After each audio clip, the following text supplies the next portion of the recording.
2019년 수원지방법원 성남지원은 정치활동을 위하여 약 1년 동안 렌터카 차량 및 운전 노무를 제공받아 정치자금법 위반으로 기소된 은수미 전 성남시장에 대하여 정치자금법에 정하지 아니한 방법으로 액수불상 교통비 상당의 정치자금을 기부받은 것으로 정치자금법 제45조 1항 위반죄에 해당한다고 판단하여 벌금 90만 원을 선고하였습니다.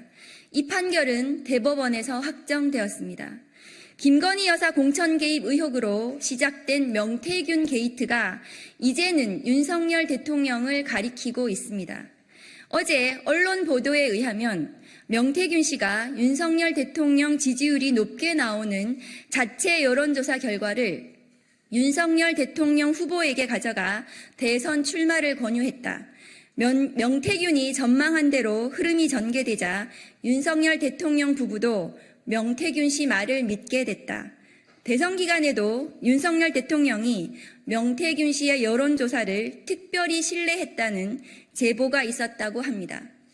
또한 대선 기간 당시 여론조사 기관 미래한국연구소의 대표이사는 김영선 전 국회의원이었지만 실질적인 운영자는 명태균이고 명태균은 미래한국연구소를 활용해 자체 여론조사를 실시하고 그 결과물로 유력 정치인들과 유대를 쌓는 방법을 반복했으며 윤석열 대통령도 그중 하나였다고 보도했습니다.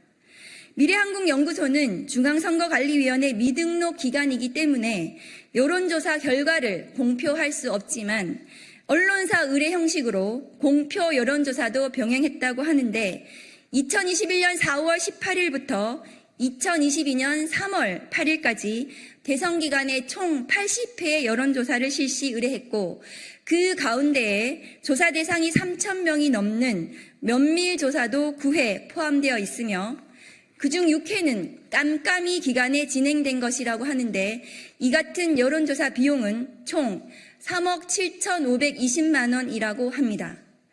대선 기간 동안 총 80회의 여론조사, 총 3억 7,520만 원의 여론조사 비용의 의미는 만일 윤석열 대통령이 명태균에게 여론조사를 임의로 의뢰하고 지지율 추이를 무상으로 보고받은 사실이 인정된다면 은수미 전 성남시장 사례에 비추어 정치자금법상의 기부에 해당할 여지가 있고 정치자금법에서 정하지 않은 방법으로 정치자금을 기부하거나 기부받은 자를 처벌하도록 규정한 정치자금법 제45조 1항 정치자금 부정수수죄에 해당할 수 있다는 것입니다. 윤석열 48%, 백분율 만들면 이재명 42%로 아마 그래 나올 거거든. 하여튼 조사 돌리면서 할 때마다 나한테 얘기 좀 해줘요. 윤석열이가 좀 달라고 그러니까 다 뽑아줘야 돼요. 윤석열 총장이 문자가 왔네 등 보도에 나온 명태균의 대화 내용에 따르면 윤석열 대통령이 여론조사를 의뢰하고 보고받았을 것으로 의심되는 정황이 매우 짙습니다. 한편 2018년 서울중앙지법은 국정농단 사건으로 기소된 박근혜 전 대통령에 대하여 2016년 20대 총선에서 비박계 후보를 배제하고 친박 후보를 국회의원에 당선시키려고 다량의 여론조사를 실시하고 공무원 신분을 이용해 선거를 기획하고 새누리당 경선에 개입한 일련의 행위는 대통령의 공천 개입 혐의, 즉 공직선거법 위반에 해당한다는 이유로 징역 2년을 선고했습니다. 이 판결도 대법원에서 확정된 바 있습니다. 박근혜 전 대통령의 판결에서 알 수 있듯이 공천 개입은 민주주의의 근간을 흔드는 매우 중대한 범죄입니다. 명태균의 통화 녹취에는 대통령 뜻이라고 해갖고 내가 대통령 전화한 거 아나? 대통령은 나는 김영선이라고 했는데 이라대 등 윤석열 대통령과 김건희 여사가 국민의힘 국회의원 공천, 후보자 공천에 개입한 것으로 의심되는 충격적인 내용이 들어 있습니다. 무대응과 침묵으로 일관하는 윤석열 대통령은 이러한 의혹들에 대하여 답을 할 때입니다. 윤석열 대통령과 김건희 여사의 정치자금 수수, 부정수수 의혹이나 공천 개입 의혹이 사실로 인정된다면 20대 대통령 당선이 무효가 될 만큼 심각하고 중대한 헌법 유린 사안이고 또 대통령 탄핵 사유에도 해당합니다.